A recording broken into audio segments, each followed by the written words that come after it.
One of the biggest problems in America today, toxic influence on social media. Influencers have a great power among teenagers in America today, and their parents don't even understand it. Looking at the statistics of TikTok users, people who use TikTok in North America are almost tripling their time on TikTok than on Snapchat, and they use it more than any other social media platform. Now you may be wondering, what is the problem with using TikTok for 5 hours a day? Like, is there anything wrong with that? I'm just gaining information. Well, little do people know is that you are being affected by toxic influence every time you do this. I have many examples of toxic influence here, and I'll go through each one now. The first one, comparing yourself to others.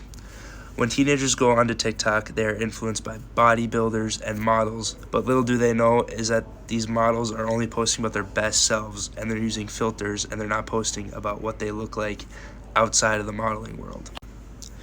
This leads to them developing unrealistic expectations of what they can achieve. They think they can look absolutely phenomenal without makeup or without any of these things that these models are using. Same thing with bodybuilders. Guys think that they can just develop these muscles by eating outrageous amounts of food, even though in order to attain them they'd have to be taking supplements, steroids, etc. that the bodybuilder's not telling them about. Another major problem with toxicity on TikTok is, of course, cyberbullying. Cyberbullying has been a problem ever since social media was invented, and anonymous users will tear you apart no matter what. You cannot fall for this at all. Just be your best self, because you're always going to get negative comments on your videos, but you just got to move past it and just realize that what you're doing is for the good. Another big problem on TikTok today is fear of missing out, or FOMO.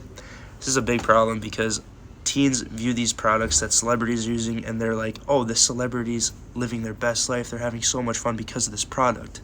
That's not true. They're enjoying the product because they're getting paid millions of dollars to promote it, and that's what people do not understand.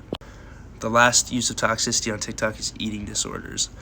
Models and bodybuilders promote everything that they do, including their diet. Little do they know that people are trying to copy these diets without following their active lifestyles as well. An example of this is Liv Schmidt. Liv Schmidt was a model on TikTok who amassed a following of over 700,000 because of her diet tips and her amazing physique, obviously. However, little did people know is that her diet tips, not good at all. This led to many women eating way below their amount of calories needed, and they ended up having to go to the hospital. And this led to Liv Schmidt getting banned on TikTok, and she lost all of her following. Moral of the story, toxicity is all over social media. Just be careful and know that it's all over the place. Parents, be aware that your teenagers are seeing this, and teenagers, don't fall for these malicious acts by these influencers.